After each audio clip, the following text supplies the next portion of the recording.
Respected sister, parents, dear children.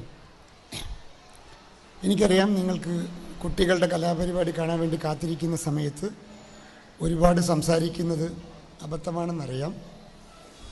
എന്നാലും വളരെ പ്രധാനപ്പെട്ട ഒരു ഫംഗ്ഷൻ ആയതുകൊണ്ട് ഒരു ചെറിയ മെസ്സേജ് തരണമെന്ന് പറഞ്ഞതുകൊണ്ട് എൻ്റെ ജീവിതത്തിലുണ്ടായൊരു സംഭവവുമായി ബന്ധപ്പെട്ട് നമുക്ക് നമ്മുടെ മെസ്സേജ് ഇന്ന് കൺവേ ചെയ്യാം. എൻ്റെ ഒരു അടുത്ത സുഹൃത്തിൻ്റെ വീട്ടിൽ ഒരിക്കൽ താമസിക്കാൻ പോയി. വൈകുന്നേരം ഭക്ഷണം തന്നതിന് ശേഷം അദ്ദേഹത്തിൻ്റെ ഭാര്യ എനിക്ക് മാങ്ങ നുറുക്കി തന്നു. മാമ്പഴം എനിക്ക് വലിയ ഇഷ്ടമാണ്. ഞാൻ മാമ്പഴം കഴിച്ചതിന് ശേഷം അവരോട് ചോദിച്ചു, നല്ല മധുരമുള്ള മാങ്ങയാണല്ലോ, നിങ്ങൾ എവിടെ നിന്നാണ് വാങ്ങിച്ചത് എന്ന് ചോദിച്ചു. അവരെന്നോട് പറഞ്ഞു, ഇത് വാങ്ങിച്ചതല്ല, ആ മുമ്പിൽ കാണുന്ന മാവിൽ നിന്ന് പറിച്ചതാണെന്ന് പറഞ്ഞു. അപ്പം ഞാൻ അയാളോട് തമാശയ്ക്ക് ചോദിച്ചു, ഈ മാവ് എനിക്ക് തന്നു വിടാമോ എന്ന്. അപ്പോൾ ഞാനും തമാശ പറഞ്ഞു, അയാളും തിരിച്ച് തമാശ പറഞ്ഞു വിചാരിച്ചു. അയാൾ പറഞ്ഞു, കൊണ്ടുപോയിക്കോളൂ എന്ന് പറഞ്ഞു. പിറ്റേ ദിവസം രാവിലെ ബ്രേക്ക്ഫാസ്റ്റ് കഴിച്ച് അവിടെ നിന്ന് ഇറങ്ങിയപ്പോൾ അദ്ദേഹം ഒരു ചെറിയ പൊതി കൊണ്ടുവന്ന് തന്നു. ഞാൻ ചോദിച്ചു, എന്താണ് ഈ പൊതി? നിങ്ങൾ ഇന്നലെ മാവ് ചോദിച്ചില്ലേ, കൊണ്ടുപോയിക്കോളൂ എന്ന് പറഞ്ഞു. മാവോ, ഈ ചെറിയ പൊതിയിലോ എന്ന് ചോദിച്ചപ്പോൾ അദ്ദേഹം പറഞ്ഞു, അതെ മാവാണ്, കൊണ്ടുപോയിക്കോളൂ. ഞാൻ കൗതുകം കൊണ്ട് പൊതി അഴിച്ച് നോക്കിയപ്പോൾ അതിലൊരു മാങ്ങാണ്ടി ഉണ്ടായിരുന്നു. അപ്പം ഞാൻ ചോദിച്ചു, ഞാൻ മാവ് ചോദിച്ചപ്പോൾ നിങ്ങൾ എന്താണ് മാങ്ങാണ്ടി എന്നത് എന്ന് ചോദിച്ചു. അപ്പം അദ്ദേഹം പറഞ്ഞ വാചകം വളരെ മനോഹരമായിരുന്നു. പണ്ട് ഈ മാവ് ഇതുപോലൊരു മാങ്ങാണ്ടിയുടെ ഉള്ളിലായിരുന്നു എന്നാണ്. അയാൾ എന്നെയും നിങ്ങളെയും ഇൻഡയറക്റ്റായി പഠിപ്പിച്ച പാഠം എല്ലാ മാങ്ങാണ്ടിയുടെ ഉള്ളിലും ഒരു മാവുണ്ട് എന്നതാണ്. എല്ലാ വിത്തിൻ്റെ ഉള്ളിലും ഒരു വൃക്ഷമുണ്ടെന്ന് പറഞ്ഞ പോലെ, എല്ലാ കല്ലിൻ്റെ ഉള്ളിലും ഒരു ശില്പമുണ്ടെന്ന് പറയുന്ന പോലെ, എല്ലാ മനുഷ്യൻ്റെ ഉള്ളിലും ഒരു അപാരമായ സാധ്യതയുണ്ട് എന്നതാണ്. ഈ സാധ്യത കണ്ടെത്തുന്നതിൽ പേരൻസായ നമുക്ക് എത്രത്തോളം പങ്കുണ്ട് എന്നതുമായി ബന്ധപ്പെട്ട കുറച്ച് കാര്യങ്ങൾ, ഒരു 2-3 കാര്യങ്ങൾ നിങ്ങളോട് ഷെയർ ചെയ്യാൻ എനിക്ക് താല്പര്യമുണ്ട്. ഞാനൊരു ദിവസം ഒരു വീട്ടിൽ കയറിച്ചില്ല. അച്ഛൻ മകനെ ഉപദേശിക്കുകയാണ്. 10ാം ക്ലാസ്സുകാരനാണ്. എടാ, നീ എന്തിനാണ് ഏത് നേരം നോക്കിയാൽ ഇതുമേ ഇട്ട് കുത്തിക്കൊണ്ടിരിക്കുന്നത്? അവൻ മൊബൈലിൽ കുത്തിക്കൊണ്ടിരിക്കുകയാണ്. നമ്മുടെ പിള്ളേർക്ക് മൊബൈൽ ഭയങ്കര പരിചിതമാണ്, നോണ്ടിക്കൊണ്ടിരിക്കുകയാണ്. അപ്പം ഞാൻ കയറി ചെന്നപ്പോൾ അദ്ദേഹം എന്നോട് പറഞ്ഞു, മധുസാറെ, നിങ്ങളൊന്ന് ഉപദേശിക്കാമോ ഇവൻ ഏത് നേരം ഇതിന് കുത്തിക്കൊണ്ടിരിക്കുകയാണ്. അപ്പം ഞാൻ അവനോട് പറഞ്ഞു, മോനെ, അച്ഛൻ പറയുന്നത് ശരിയല്ലേ, നീ 10ാം ക്ലാസ് അല്ലേ, നീ എന്തിനാ ഇതുമിട്ട് ഞോണ്ടേന്ന് ചോദിച്ചു. അവൻ വളരെ കൂളായിട്ട് എന്നോട് തിരിച്ചൊരു ചോദ്യം ചോദിച്ചു, സാറേ, അച്ഛൻ അങ്ങനെയൊക്കെ പറയും, സാറും ഇങ്ങനെ പറയരുത് കേട്ടോ. ഞാൻ ചോദിച്ചു, എന്താ പറ്റിയ മോനെ, ഞാൻ നല്ല കാര്യമല്ലേ പറഞ്ഞത്. അപ്പോൾ അവൻ പറയാണ് എന്നോട്, കുടിയേറ്റക്കാർ തദ്ദേശീയരെ കളിയാക്കരുതിട്ടോ എന്ന് പറയാണ്. ഞാൻ പറഞ്ഞാൽ എനിക്ക് മനസ്സിലായില്ല, ഞാൻ തെളിച്ചു പറ.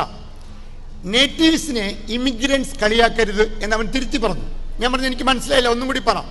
അവൻ പറയാണ്, we are digital natives, you are digital immigrants നേറ്റീവ്സിനെ കളിയാക്കരുത്.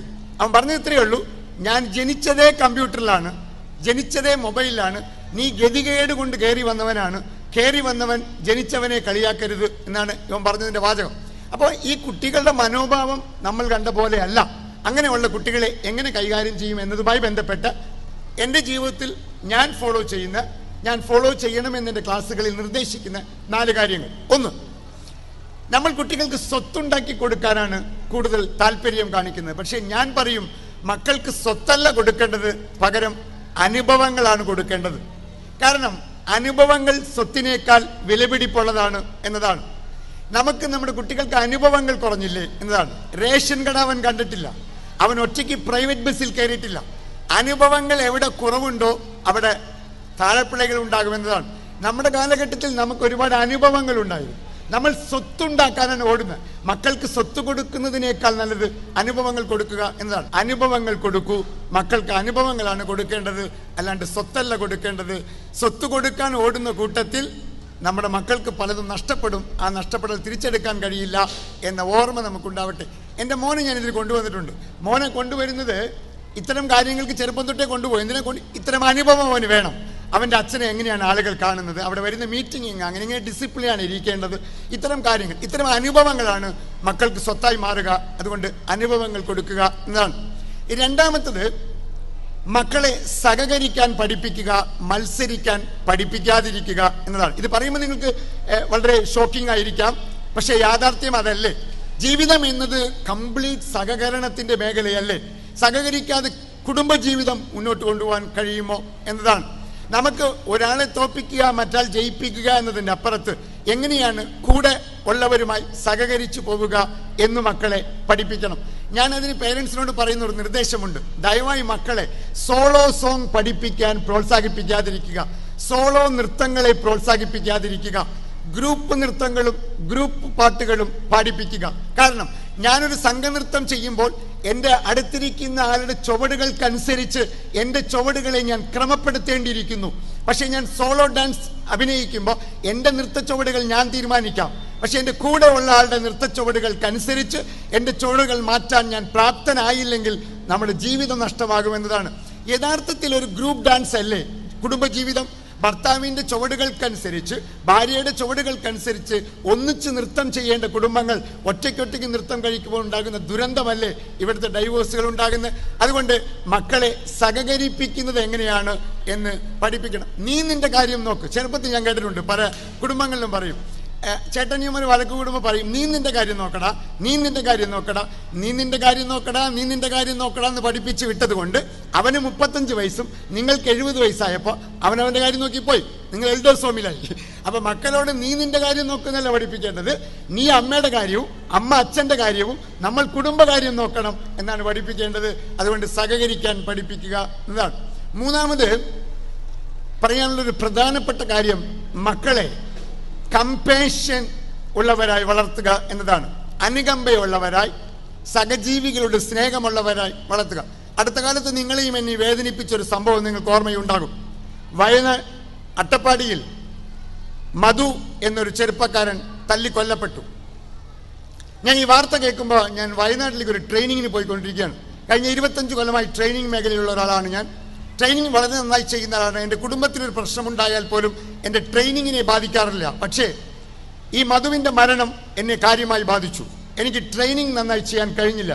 2 ദിവസം ഞാൻ അസ്വസ്ഥനായിരുന്നു. ഞാൻ വീട്ടിൽ വന്നിട്ട് ഭാര്യയോട് പറഞ്ഞു, എനിക്ക് അവരുടെ അമ്മേനെ കാണണം. അങ്ങനെ ഒരു ദിവസം ഞാൻ അവരുടെ അമ്മേനെ കാണാൻ അവിടെ ചെന്നു. അമ്മയുടെ കാലുകളിൽ വീണ് മാപ്പ് പറഞ്ഞു. എൻ്റെ കൂടെയുള്ള സഹോദരന്മാർ ചെയ്ത തെറ്റിന് നിങ്ങളോട് മാപ്പ് പറയുന്നു എന്ന്. കാരണം ഭക്ഷണം കട്ടു എന്നതിൻ്റെ പേരിലാണ് നമ്മൾ അവരെ തല്ലിക്കൊന്നത്. സത്യം പറഞ്ഞാൽ പുസ്തകം കക്കുന്നവനും ഭക്ഷണം കക്കുന്നവനും കള്ളനല്ല എന്ന് വിശ്വസിക്കുന്ന ആളാണ് ഞാൻ. പുസ്തകം കക്കുന്നവൻ ഒരു സമൂഹത്തിൻ്റെ ഉയർച്ചയ്ക്ക് വേണ്ടിയും ഭക്ഷണം കക്കുന്നവൻ ഒരു സമൂഹത്തിൻ്റെ ഗതികേട് സൂചിപ്പിക്കുന്നവനുമാണ് എന്നാണ്. അവനെ തല്ലിക്കൊന്ന ഒരു സമൂഹമാണ്. ആലപ്പുഴയിൽ 4 മണിക്കൂർ വണ്ടി ഇടിച്ച് ഒരാൾ റോട്ടിൽ കിടന്നു. എടുക്കാൻ ആരും ഉണ്ടായില്ല. ആ കിടന്നത് എൻ്റെയോ നിങ്ങളുടെയോ അച്ഛനോ സഹോദരനായിരിക്കാം എന്നാണ്.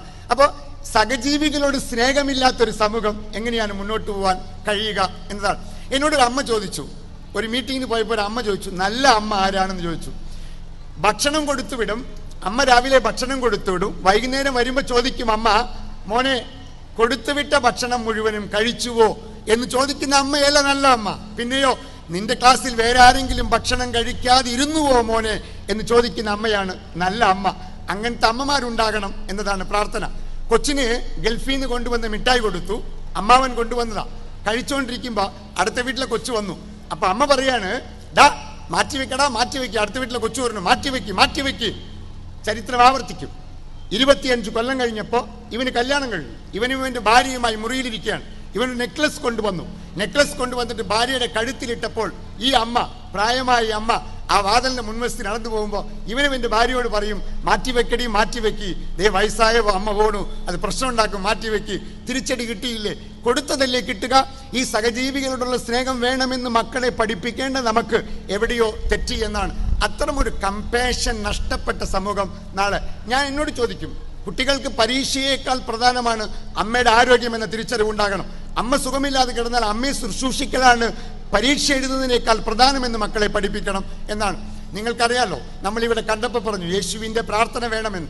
ഞാൻ പഠിച്ചിട്ടുണ്ട്, ഈ കുർബാന അർപ്പിക്കുമ്പോൾ മനോഹരമായ ഒരു കർമ്മമുണ്ട്. ഈ ശരീരവും ഈ രക്തവും നിങ്ങൾക്കുള്ളതാകുന്നു എന്ന്. ഈ ശരീരവും രക്തവും വാങ്ങി നിങ്ങൾ ഭക്ഷിക്കുവിൻ എന്നാണ് ആ വാചകം. അതിൻ്റെ അർത്ഥം ഈ ശരീരവും രക്തവും മറ്റുള്ളവർക്കാകുന്നു എന്ന്, മറ്റുള്ളവർക്ക് വേണ്ടി ജീവിക്കണം എന്ന് പഠിപ്പിച്ച ഒരു ദൈവപുത്രൻ്റെ നാമം ഏറ്റെടുക്കുന്ന നമ്മുടെ വീട്ടിലുള്ളവരുടെ തൊട്ടടുത്തിരിക്കുന്ന മധുവും അപ്പുറത്ത് കാണുന്നവനും എൻ്റെ സഹോദരനാണെന്നും അവനോട് ഒരു കരുണയും കാരുണ്യവും സഹജീവികളുടെ സ്നേഹവും ഉണ്ടാകണം എന്ന് മക്കളെ പഠിപ്പിക്കേണ്ടിയിരിക്കുന്നു. അത്തരം സഹജീവികളോട് സ്നേഹമില്ലാത്ത സമൂഹം ഈ നാടിൻ്റെ ശാപമായി മാറുമെന്നതിൻ്റെ സൂചനയാണ് 6 നരാധമന്മാർ കൂടി നിർഭയ എന്ന് പറയുന്ന 23 വയസ്സ് കുട്ടീനെ ബലാത്സംഗം ചെയ്ത് കൊന്നപ്പോൾ വേദനയുണ്ടായി. കാരണം എനിക്കൊരു പെങ്ങളുണ്ട്. നാളെ നിർഭയയ്ക്ക് സംഭവിച്ചത് എൻ്റെ പെങ്ങൾക്കും സംഭവിച്ചേക്കാം. നമ്മുടെ വീടിൻ്റെ പുറത്ത് നടന്ന സംഭവമാണ്, പക്ഷേ നാളെ നമ്മുടെ വീട്ടിലും ഈ സംഭവം സംഭവിച്ചേക്കാം. അങ്ങനത്തെ സംഭവങ്ങൾ നടക്കാതിരിക്കണമെങ്കിൽ നമ്മുടെ മക്കളെ തൊട്ടടുത്തിരിക്കുന്നവൻ്റെ വേദന കണ്ട് വേദനിക്കാനും തൊട്ടടുത്തിരിക്കുന്ന സന്തോഷത്തിൽ പങ്കാളിയാകാനും സ്നേഹം കൊടുത്ത് വളർത്തപ്പെടേണ്ടിയിരിക്കുന്നു. നമുക്ക് സ്വത്തുണ്ടാക്കാൻ സമയമില്ലെങ്കിലും സ്നേഹം കൊടുക്കാൻ സമയം കണ്ടെത്തിയില്ലെങ്കിൽ നാളെ ഉണ്ടാകാൻ പോകുന്ന തലമുറ ദുഃഖത്തിൻ്റെ തലമുറയായിരിക്കും എന്നതാണ്. ഈ മനോഹരമായ വിത്തുകളിൽ കൊടുക്കുന്ന വൃക്ഷങ്ങളെ കണ്ടെത്തുമ്പോൾ ആ വൃക്ഷങ്ങളെല്ലാം മറ്റുള്ളവർക്ക് തണൽ കൊടുക്കാനും മറ്റുള്ളവർക്ക് പഴങ്ങൾ കൊടുക്കാനും സൃഷ്ടിക്കപ്പെട്ടതാണ്. മറ്റുള്ളവർക്ക് വേണ്ടി ഉണ്ടാക്കുന്ന അനുഗ്രഹം ലോകത്ത് വലിയ ഉയർച്ചയായി മാറട്ടെ. അങ്ങനത്തെ സന്തതിമാർ ലോകത്തുണ്ടാവട്ടെ. സുന്ദരമായ ഒരു ലോകമുണ്ടാകട്ടെ എന്ന പ്രാർത്ഥനയോടുകൂടി അവസാനിപ്പിക്കുന്നു. Thank you.